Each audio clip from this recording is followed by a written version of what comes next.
రెడ్డి గారిని, అదేవిధంగా పటాన్ చెరువు నుంచి కాట శ్రీనివాస్ గౌడ్ గారిని, వీళ్ళందరినీ కూడా ఈరోజు ఈ సిద్దిపేట గడ్డ మీదకి పంపించి ఏది ఏమైనా 600 అయినా అక్కడి సూర్యుడు ఇక్కడ మొలిసినా పర్వాలేదు, కానీ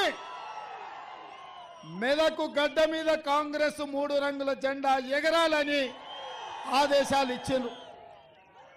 మేమందరం ఈ వేదిక మీద ఉన్నాం, కానీ వాస్తవంగా ఈ మెదక్ జిల్లాలో మెదక్ పార్లమెంటు నియోజకవర్గంలో ఈరోజు కాంగ్రెస్ పార్టీ జెండా ఎగరబోతుందంటే మీ రక్తాన్ని చెమటగా మార్చి దారబోసి మీ భుజాలు కాయలు కాసేలాగా అవసరమైతే అక్రమ కేసులను ఎదుర్కొన్నారు, జైళ్లకు పోయొచ్చిండ్రు.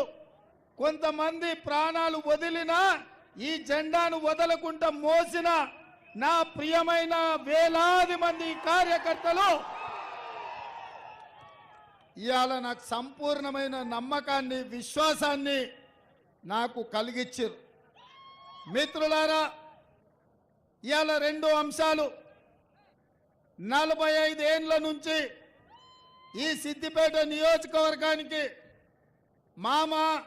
మామ పోతే అల్లుడు శనిలాగా, పాపాల భైరవులాగా మిమ్మల్ని పట్టి పీడిస్తుర్రు. మామ పోతా పోతా ఏనుగలను తినేటోడు పోయిండంటే పోతా పోతా అల్లుడిని పీనుగలను తినేటోడిని తీసుకొచ్చి మీకు పెట్టిపోయిండు. అరుంధతి సినిమాలో ఎట్లయితే బొమ్మాలి ఎట్లయితే మిమ్మల్ని పట్టి పీడించిండో ఈ సిద్దిపేటలో ఉండే యువకులను, వ్యాపారస్తులను, ఈ ప్రాంత ప్రజల్ని పట్టి పీడించిన బ్రహ్మ రాక్షసుడి నుంచి మీకు విముక్తి కలిగించడానికే ఇవాళ ఈ సిద్దిపేట గడ్డ మీదకి వచ్చిన మీకు అండగా నిలబడతా అని మా మిత్రులందరూ తెలియజేస్తున్నా. మిత్రులారా, మీరు ఆలోచన చేయండి. ఆనాడు 1980లో దేశ రాజకీయాలలో కాంగ్రెస్ పార్టీ ఓడిపోయిన తర్వాత ఎన్నో వేగవంతమైన పరిణామాలు, ప్రజలకు అన్యాయం జరుగుతుంటే ఆనాడు శ్రీమతి ఇందిరాగాంధీ గారు కాంగ్రెస్ పార్టీ పక్షాన ఈ మెదక్ పార్లమెంటు నియోజకవర్గంలో 1980లో నిలబడితే లక్షలాది మెజారిటీ మీరు ఇవ్వడంతో ఆనాడు ఉమ్మడి రాష్ట్రం ఆంధ్రప్రదేశ్లో 42 ఎంపీ సీట్లుంటే 41 ఎంపీ సీట్లు తెలంగాణ రాష్ట్రం నుంచి ఇచ్చి శ్రీమతి ఇందిరాగాంధీని ఈ దేశానికి ప్రధానమంత్రిని చేసిన చరిత్ర మన తెలంగాణ గడ్డకుంది, మన మెదక్ ప్రాంతానికి ఉంది. మిత్రులారా, ఆనాడు 80లో గెలిచిన ఇందిరమ్మ ఈ ప్రాంతంలో పరిశ్రమలను తెచ్చింది, పెట్టుబడులు ఇచ్చింది, ఈ ప్రాంతాన్ని అభివృద్ధి చేసింది. ఈరోజు దేశంలో నలుమూలల నుంచి కార్మికులు వచ్చినా, కర్షకులు వచ్చినా, వ్యాపారస్తులు వచ్చినా, పెట్టుబడిదారులు వచ్చినా మన ప్రాంతానికి ఆనాడు జవహర్లాల్ నెహ్రూ గారు మనకు బిహెచ్ఎల్ ఇచ్చిండ్రు. మన ఇందిరాగాంధీ గారు పటాన్ చెరువు పారిశ్రామిక వాడనిచ్చిండ్రు. ఈ ప్రాంతంలో డిఫెన్స్ ఫ్యాక్టరీలు, ఆర్డినెన్స్ ఫ్యాక్టరీలు, ఇక్ రిసార్ట్లు, వందల వేలాది పరిశ్రమలు ఇవాళ మెదక్ జిల్లాకు వచ్చి దేశానికే ఆదర్శవంతమైన పారిశ్రామిక వాడ ఈరోజు ఈ మెదక్ జిల్లాలో ఉంది. పక్క రాష్ట్రాల నుంచి, పక్క జిల్లాల నుంచి, వివిధ రాష్ట్రాల నుంచి ఏ భాష వాళ్ళు వచ్చినా మెదక్కు వస్తే మీరు మీ గుండెల్లో పెట్టి చూసుకున్నారు, అందరికీ బ్రతకడానికి అవకాశం ఇచ్చిండ్రు. మీరు గొప్ప మనసున్నోళ్ళు, ఈ ప్రాంత ప్రజలు మంచికి మారు పేరని ఇవాళ నేను చెప్పదలుచుకున్నా. అందుకే మిత్రులారా, ఇవాళ ఇందిరమ్మ నాయకత్వం వహించి ఈ దేశ ప్రధానమంత్రిగా ఈ మెదక్ పార్లమెంటు నుంచే ఇందిరాగాంధీ గారు నాయకత్వం వహించారు.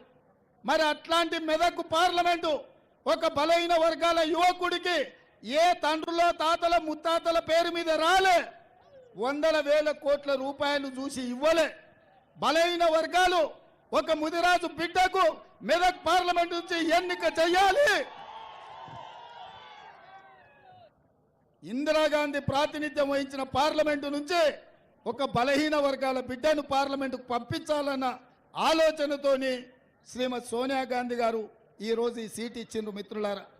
అందుకే నేను అడుగుతున్న మిత్రులారా, ముఖ్యంగా మా గౌడన్నలను, మా నేతన్నలను, మా గీతన్నలను, మా యాదవ సోదరులను నేను అడుగుతున్నా, మా ముదిరాజు బిడ్డలతో నేను అడుగుతున్నా, కష్టాలలో నష్టాలలో మీకు అండగుండే నీలం మధు కావాలా, లేకపోతే మీ భూములు గింజుకొని మిమ్మల్ని మల్లన్న సాగర్లో ముంచి మీ మీద అక్రమ కేసులు పెట్టి పోలీసుల ఉక్కు పాదాలతో తొక్కించి లాఠీ ఛార్జీలు చేసి ఇదే సిద్దిపేటలో రంగనాయక సాగర్లో మీ భూములు గుంజుకొని అక్రమంగా ఫామ్ హౌజులు కట్టుకున్న వాళ్ళు మీకు కావాలన్నా ఒక్కసారి ఆలోచన చేయండి మిత్రులారా.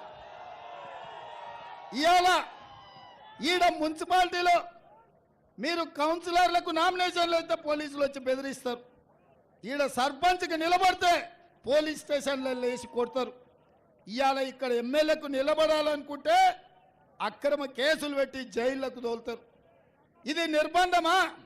ఇక్కడ ఏమన్నా దొరల రాజ్యమే నడుస్తుందా? ఎన్ని రోజులు దొరల దౌర్జన్యం నడుస్తుంది? మీరు ఒక్కసారి ఆలోచన చేయండి. ఇవాళ ఈ దౌర్జన్యాలను మీ అన్న, మీ రేవంత్ అన్న ఈ రాష్ట్ర ముఖ్యమంత్రికి ఉన్నప్పుడు ఈ దొరల గడిల బద్దలు కొట్టకపోతే,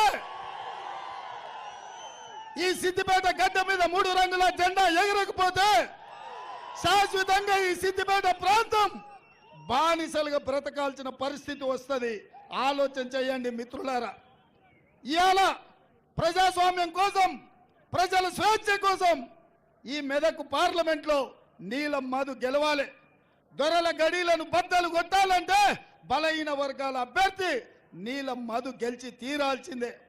ఎన్నాళ్ళు ఈ పెత్తనం, ఎన్నాళ్ళు ఈ ఆధిపత్యం, ఎన్నాళ్ళు సామాన్యుడు ఎన్నికల్లో నిలబడలేని పరిస్థితి ఈ మెదక్లో తీసుకొచ్చి పెట్టిన మాట వాస్తవం కాదా? ఎవడయా వెంకట్రామరెడ్డి? ఏ ఊరోడు? ఎక్కడి నుంచి వచ్చిండు? ఎవడు వాడు? ఎక్కడికి వచ్చిండు? ఎక్కడ నిలబడ్డాడు? ఏం చేసిండు మీకు? ఏం తెచ్చిండు మీకు? మల్లన్న సాగర్లో ముంచినోడు కాదా? రంగనాయక సాగర్లో మిమ్మల్ని పాత రేసినోడు కాదా?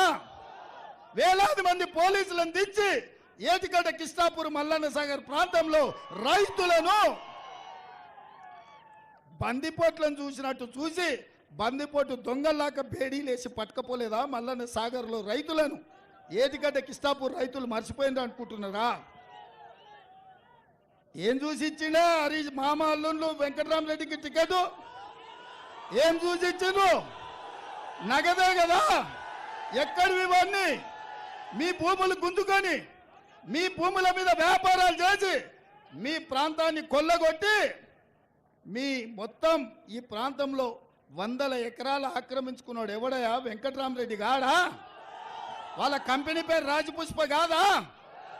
కూతవేటు దూరంలో 100 ఎకరాలను కొల్లగొట్టి కలెక్టర్గా ఉండి మీ ఉసురు తీసినోడు, మిమ్మల్ని హింసించినోడు, మిమ్మల్ని చెట్టుకొగని గట్టి కొట్టినోడు, ఆనాడు నిజాం దగ్గర కాసిం రిజ్వీ ఎట్లనో ఈ చంద్రశేఖరరావు హరీష్ రావు దగ్గర కాసిం రిజ్వీ లేక ఈ వెంకటరామరెడ్డి మీ జీవితాలతో చెలగాటం ఆడినోడు కాదా? ఇవాళ అట్లాంటోని కరీంనగర్ నుంచి తెచ్చి మీ దగ్గర ఎమ్మెల్యేకి ఎంపీకి నిలబెడితే మీరు అమాయకులా? మీకు ఆలోచన లేదా? ఇంత పెద్ద మెదక్ పార్లమెంటు నియోజకవర్గంలో టిఆర్ఎస్ పార్టీలో ఒక్కడు కూడా సన్నాసోడు లేడా ఎంపీకి నిలబెట్టడానికి నేను అడుగుతున్నా. ఈ సన్నాసులు, ఈ సోయిలేనోళ్ళు, ఈ దద్దమ్మలు, ఈ నీచులు ఇవాళ మీ మీద పెత్తనం చేస్తున్నారు. అట్లాంటి వెంకటరామరెడ్డికి ఈ ప్రాంతంలో డిపాజిట్ గల్లంతు చెయ్యాలని మా సిద్దిపేట సోదరులను నేను అడుగుతున్నా. అందుకే మిత్రులారా, ఇవాళ ఈ సిద్దిపేటకు పట్టిన చీడ పీడ కేసీఆర్ హరీష్ రావులు ఇవాళ మామ అల్లుళ్ళు చెప్తారు. మా మామ సాతిముత్యం, నేను ఆనిముత్యం అని. నేను అంటున్నా, ఇవాళ మీ భూములు గుంజుకున్న వాళ్ళు మీ దగ్గరకు వచ్చారు. ఇన్నాళ్ళు మీకు అవకాశం రాలే. ఇవాళ మెదక్ జిల్లా రైతాంగానికి చేతులెత్తి దండం పెట్టి చెప్తున్నా, మల్లన్న సాగర్లో సొంత భూములు తాతలు ముత్తాతల నుంచి వచ్చిన భూములు గుంతుకొని నష్ట పరిహారం అడిగితే పోలీసు లాఠీ దెబ్బలతో అక్రమ కేసులు పెట్టి జైల్లో లేస్తుంటే ఇది మొత్తం తెలంగాణ రైతాంగానికి అవమానం కాదా? అట్లాంటోని మీ ప్రాంతం నుంచి ఎంపీగా ఒకవేళ ఓట్లేసి గెలిస్తే ఏమంటాడు? వీర్ర వీగడా, మీసాలు మెలిపెట్టడా, నా కొడకల్లారా మిమ్మల్ని బూట్ల కింద తొక్కినా సిగ్గు లేకుండా నాకు ఓట్లేసిందని మీ తల మీద కాలు పెట్టి తొక్కడా రేపు? మీరు ఒక్కసారి ఆలోచన చెయ్యండి. అందుకే మిత్రులారా, ఇవాళ అవకాశం వచ్చింది. తోకదొక్కి వదిలిండ్రంటే ఈ కాలనాగు మిమ్మల్ని పగబడుతుంది. అందుకే ఈసారి ఈ పార్లమెంట్ ఎన్నికల్లో పడగ మీద కొట్టండి. పడగ మీద కొట్టినప్పుడే ఈ భూములు మింగే అనకొండకు ఇవాళ గుణపాఠం చెప్పిన వాళ్ళం అయితాం. అందుకే మిత్రులారా, నేను హైదరాబాద్ బయలుదేరి ఆదిలాబాద్ పోతున్నప్పుడు ఒక మిత్రుడు అన్నాడు, అన్న ఎందుకు సిద్దిపేట మీటింగు, ఆడ ఎవరు రారేమో బాగుండదేమో అని. ఆదిలాబాద్ పోయినప్పుడు విమానం ఎక్కేటప్పుడు మా సీతక్క అన్నది, అన్న ఓసారి కనుక్కోరా అని పోరా, అదే ఆడగిన మరి ఉన్నారో లేరో జనాలని. అంటే నేను ఒక్క మాట చెప్పిన, అక్క మొట్టమొదటిసారి గడీల బద్దలు కొట్టే అవకాశం వచ్చింది. ఏ మల్లన్న సాగర్ దిగితే ఆ మల్లన్న సాగర్ వరదలై సిద్దిపేట పాత బస్టాండ్ చౌరస్తల పార్త ఎట్లా ఉంటుందో అట్లా వేలాది మంది బిడ్డలు తప్పకుండా వస్తారనే నమ్మకం ఉంది. అందుకే నేను వచ్చి ఎంబడే 5 నిమిషాలు చూసుకొని హెలికాప్టర్లో పోయేది ఉండే. నేను హెలికాప్టర్ ఆయనకు చెప్పిన, నువ్వు ఓవా, మళ్ళీ నేను నిదానంగా వస్తా, మా వాళ్ళందరినీ కలిసాను. హైదరాబాద్లో ప్రోగ్రాం ఉంది, కుత్బుల్లాపూర్లో యాత్ర ఉంది. అయినా వాళ్ళకి చెప్పిన, ఓ గంట ఆలస్యం అయితే అయింది, లేకపోతే ఓ రోజు తర్వాత కావాలంటే పట్నంలో చేసుకుందాం. నేను ఈ సిద్దిపేట గడ్డ మీద మీ మధ్యలో నిలబడి మీతో ఆనందం పంచుకోవాలని. ఎందుకంటే మీరు ఎన్నో కష్టాలను, ఎన్నో అక్రమ కేసులను ఎదుర్కొని మీరందరూ ప్రవాహమై ఈరోజు ఈ సిద్దిపేట పాత బస్టాండ్ చౌరస్తాకు వచ్చారు. మీ నిర్బంధాల మధ్య ఈ ఆధిపత్యాన్ని ఛేదించుకొని ఈ సిద్దిపేట ప్రజలు స్వేచ్ఛగా పాత బస్టాండ్ చౌరస్తాకు వస్తే, ఇతర ప్రోగ్రాములునే నేను హడావిడిగా పోతే నేను నిజంగా మీ పౌరుషాన్ని గుర్తించను నైతా. అందుకే ఇవాళ సిద్దిపేటల బిడ్డల పౌరుషాన్ని చూసిన నాకు సంపూర్ణమైన విశ్వాసం కలిగింది, సంపూర్ణమైన నమ్మకం కలిగింది. నేను ఈరోజు మాట చెప్తున్నా, మీడియా మిత్రులారా రాసుకోండి. ఈ మెదకు పార్లమెంటులో నీలం మధు 1,00,000 మెజార్టీతో ఎంపీగా గెలిచే బాధ్యత సిద్దిపేటలో కాంగ్రెస్ పార్టీకి మెజార్టీ వస్తుంది. ఆ మెజార్టీ పార్లమెంటు మొత్తం మీద 1,00,000 ఓట్ల మెజార్టీతోని నీలం మధు గెలవబోతుండని నేను ఈరోజు చెప్తున్నా. 20 ఏళ్ళు ప్రతిపక్షంలో నాకు అనుభవం ఉంది. ప్రజలు ఎట్లా చేస్తారో నేను గుర్తుపడతా. వాళ్ళలో ఉన్న కసి ఒక్కొక్కడు 100 మందికి సమానం. ఇవాళ ఈడికి వచ్చిన వాళ్ళు 20,000 30,000 అని మీరు లెక్కేసుకుంటున్నాం. ఒక్కొక్క కార్యకర్త 100 ఓట్లకు సమానం. ఒక్కడొక్కడు కాదురా, 100 మంది ఒకేసారి రండి. ఒక్కొక్కడు కాదురా, ఒకేసారి 100 మంది రండి అని మా కార్యకర్తలు ఇవాళ ఈ పాత బస్టాండ్ చౌరస్తాలో తెలంగాణ సమాజానికి ఈరోజు మా వాళ్ళు ఈ బీఆర్ఎస్ నాయకులకు సవాలు విసురుతున్నారు. అందుకే మిత్రులారా, ఇవాళ ఆయన కథ అట్లుంది, ఇంకొక ఆయన కథ ఎట్లుందంటే, ఎక్కడ పోయినా ఇంకొక ఆయన కథ గిట్లుంది. ఎవరైనా మనకు సోనియమ్మ బయ్యారం ఉక్కు కర్మాగారం ఇచ్చింది ఖమ్మంలో. మనకు సోనియమ్మ వరంగల్లో కాజిపేట రైల్వే కోచ్ ఫ్యాక్టరీ ఇచ్చింది. మనకు సోనియమ్మ ఆదిలాబాదులో గిరిజన యూనివర్సిటీ ఇచ్చింది. మనకు సోనియమ్మ రంగారెడ్డి జిల్లాలో ఐటీఐఆర్ కారిడార్ ఇచ్చింది. మనకు సోనియమ్మ మహబూబ్నగర్లో పాలమూరు రంగారెడ్డి ఎత్తిపోతల జాతీయ ప్రాజెక్ట్ ఇచ్చింది. మనకు సోనియమ్మ నల్గొండలో ఐఐటి ఇచ్చింది, మెదక్కు ఐఐఎం ఇచ్చింది. కానీ వీటన్నిటిని నరేంద్ర మోడీ గారు కాలగర్భంలో కలిపేసి మనకేమిచ్చిండయా అంటే నరేంద్ర మోడీ ఏమిచ్చిండు? నరేంద్ర మోడీ ఏమిచ్చిండు? మన దుబ్బాకల ఆదోర కూడా ఢిల్లీ నుంచి మోడీ నుంచి 100 కోట్లు తెస్తా అంటే ఆదోర కూడా దుబ్బాకల పట్టం కట్టిండ్రు. దుబ్బాక రైతులకు, దుబ్బాక నిరుద్యోగ యువకులకు ఏమిచ్చిండయా? ఢిల్లీ దొర గిదే ఇచ్చిండు, దుబ్బాక దొర కూడా గిదే ఇచ్చిండు. నేను అడుగుతున్నా, వాడు పోతే వీడు, వీడు పోతే వాడు, తాత పోతే అల్లుడు, అల్లుడు పోతే మనవడు, మనవడు పోతే వాళ్ళ సుట్టపోడు. ఈ చంద్రశేఖర్ రావు, ఈ హరీష్ రావు, ఈ రఘునందన్ రావు, ఈ తారక రామారావు వీళ్ళ కోసమేనా ఈ ప్రాంతం ఉన్నదని నేను అడుగుతున్నా. పేర్లు మాత్రమే వేరు, రంగు మాత్రమే వేరు, వీళ్ళ రుచి వాసన ఒక్కటే, వీళ్ళ ఆలోచనలు ఒక్కటే.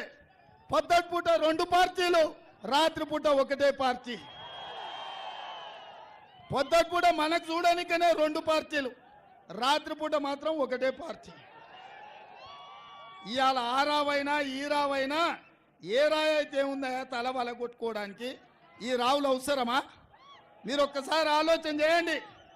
అందుకే ఇవాళ మిత్రులారా, ఇవాళ నేను ఒకటే మాట చెప్పదలుచుకున్నా, ఈ వేదిక మీద నుంచి మాట ఇవ్వదలుచుకున్నా. నీలం మధు ముదిరాజు నీడ గెలిపించండి. మా ముదిరాజు సోదరులకు రాష్ట్రంలో మంత్రి పదవి ఇచ్చే బాధ్యత నాది. బీసీ డి గ్రూప్ నుంచి మీకోసం కొట్లాడి సుప్రీంకోర్టు నుంచి బీసీ డి గ్రూప్ నుంచి ముదిరాజులను ఏ గ్రూపులకు తెచ్చే బాధ్యత నీలం మధు తీసుకుంటాడు. మా యాదవ సోదరులకు మొన్నటికి మొన్న అనిల్ కుమార్ యాదవ్ను 10,000 కూడా ఖర్చు లేకుండా ఆ పైసలు కూడా పార్టీ కట్టి రాజ్యసభ ఇచ్చి ఢిల్లీకి పంపించినాం. మా మిత్రుడు పొన్నం ప్రభాకర్ గౌడును రాష్ట్ర మంత్రివర్గంలో తీసుకున్నాం. మా సోదరుడు మహేష్ కుమార్ గౌడును ఎమ్మెల్సీగా చేసినాం, వర్కింగ్ ప్రెసిడెంట్ను. అక్క కొండా సురేఖమ్మ మా నేత కార్మికురాలు, మా అక్కను ఇవాళ మంత్రిగా చేసి మీ మెదక్ జిల్లాకు ఇన్ఛార్జిగా పెట్టినాం. ఈ పార్టీ దామోదర్ రాజు నరసింహ గారు ఒక మాదిగ బిడ్డ, ఆనాడు ఉమ్మడి రాష్ట్రంలో ఉప ముఖ్యమంత్రి, ఈరోజు రాష్ట్రంలో అత్యంత కీలకమైన వైద్య ఆరోగ్య శాఖ మంత్రి. ఆ పక్కనే సురేష్ షెట్కర్, వాళ్ళు లింగాయతులు, పార్లమెంటు టికెట్ ఇచ్చినాం. ఇంతకంటే సామాజిక న్యాయం కాట శ్రీనివాస్ గౌడ్కు పటాన్ చెరువులో మధును కాదని టికెట్ ఇచ్చినాం. అవునా? ఆయనలో మధుకు న్యాయం చేయలేకపోయినామని నేనే మధును పిలిపించి సోనియమ్మతో మాట్లాడి ఆనాడు న్యాయం చేయలేకపోయినాం. ఈనాడు ఎంపీ టికెట్ ఇచ్చి న్యాయం చేద్దాం. యువకుడు 30 ఏళ్ళు పేదలకు అండగా నిలబడతాడని ఇవాళ వారికి టికెట్ ఇచ్చినాం. మిత్రులారా, ఇంత సామాజిక న్యాయం, ఇంతమంది బలహీన వర్గాలకు, దళితులకు, గిరిజనులకు ఏ పార్టీలైన స్థానం ఉన్నదా అని నేను అడుగుతున్నా. మీరొక్కసారి ఆలోచన చేయండి.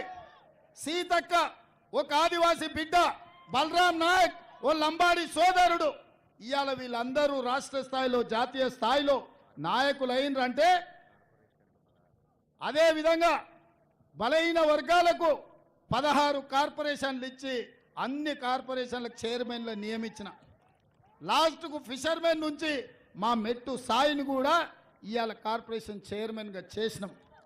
ఇంతకుముందు ఎప్పుడైనా ఇది జరిగిందా? ఇంతకుముందు ఎప్పుడైనా చూసిండ్రా? ఇవాళ ఈ ప్రభుత్వం ఇందిరమ్మ రాజ్యం, పేదల ప్రభుత్వం, ప్రజాపాలన ఇది. అందుకే ప్రగతి భవన్ పేరు మీద ఒక గడి నిర్మించుకుంటే ప్రమాణ స్వీకారం చేసిన రోజే బద్దలు కొట్టినాం, ముళ్ళ కంచెలు తొలగించినాం, పేదవాళ్ళు సరాసరి అక్కడికి వచ్చేటట్టు చేసినాం. దానికి జ్యోతిరావు పూలే పేరు పెట్టుకున్నాం మనం. ఇవాళ ప్రతి బలహీన వర్గాలకు, దళితులకు, గిరిజనులకు, మైనారిటీలకు షబ్బీర్ అలీ గారు ఓడిపోతే ప్రభుత్వ ప్రత్యేక సలహాదారు కింద ఓ మైనారిటీకి అవకాశం ఇచ్చినాం.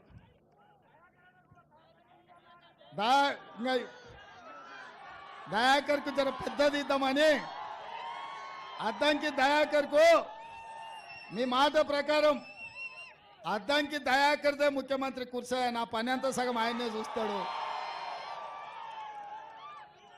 అద్దంకి దయాకర్ మీ రేవంత్ అన్న వేరు కాదు, మేమిద్దరం ఒక్కటే. తప్పకుండా ఆయనకు మంచి పదవి ఇచ్చే బాధ్యత నాది.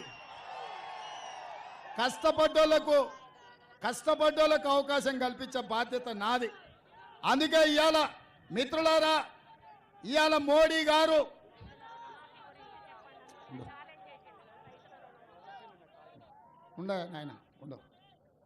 ఇవాళ మీ ద్వారా ఇప్పుడే మరి మా వాళ్ళు చెప్తున్నారు ఏమని, క్యాంప్ ఆఫీస్లో హరీష్ రావు ఉన్నాడని.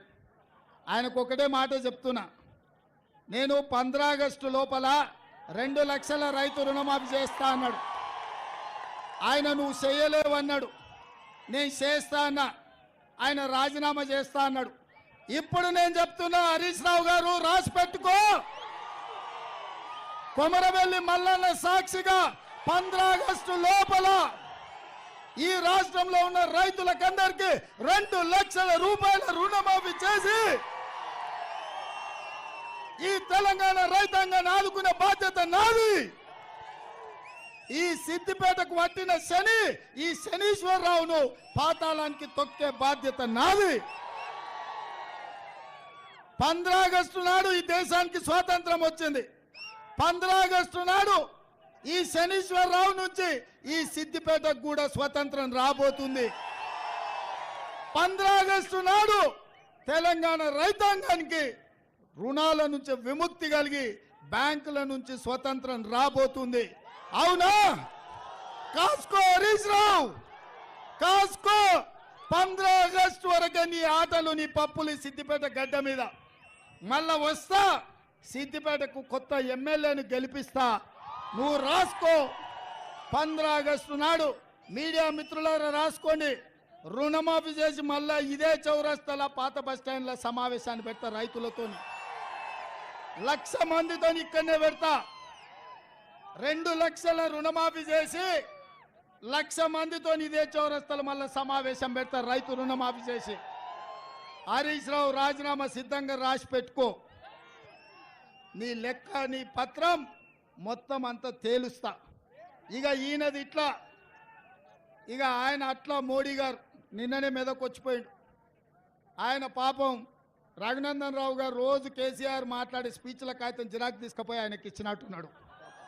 నన్ను తిడుతున్నాడు, గ్యారంటీలు అమలు చేయలేదంటాడు. అయ్యా, వచ్చిన 100 రోజుల్లో 5 గ్యారంటీలు అమలు చేసి ఆడబిడ్డలకు ఆర్టీసీ బస్సులో ఉచిత ప్రయాణం ఇచ్చినాం, 500 రూపాయలకే సిలిండర్ ఇచ్చినాం, 200 యూనిట్లు ఉచిత కరెంట్ ఇచ్చినాం, 10 లక్షల రూపాయలు రాజీవ్ ఆరోగ్యశ్రీ అమలు చేసినాం, 4,50,000 ఇందిరమ్మ ఇండ్లు 22,500 కోట్లతోని అమలు చేసినాం. 3 నెలల్లో 30,000 ప్రభుత్వ ఉద్యోగాలు ఇచ్చినాం. బీసీల జనాభా లెక్క కట్టడానికి నిధులు ఇచ్చినాం.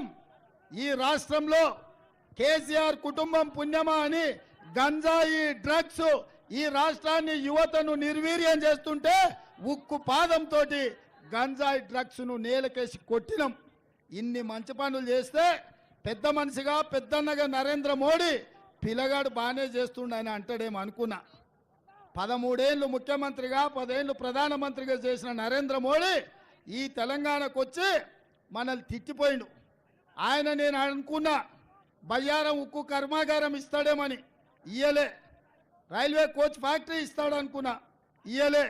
ఇవాళ అందుకే పైకొట్టు, ఇవాళ మనం అడిగింది బయ్యారం ఉక్కు కర్మాగారం. నరేంద్ర మోడీ ఇచ్చింది గాడిద గుడ్డు. మనం కాచిపేట రైల్వే కోచ్ ఫ్యాక్టరీ అడిగినాం. మీరు చెప్పాలి ఏమిచ్చిండో, ఏమిచ్చిండో గట్టిగా చెప్పాలి.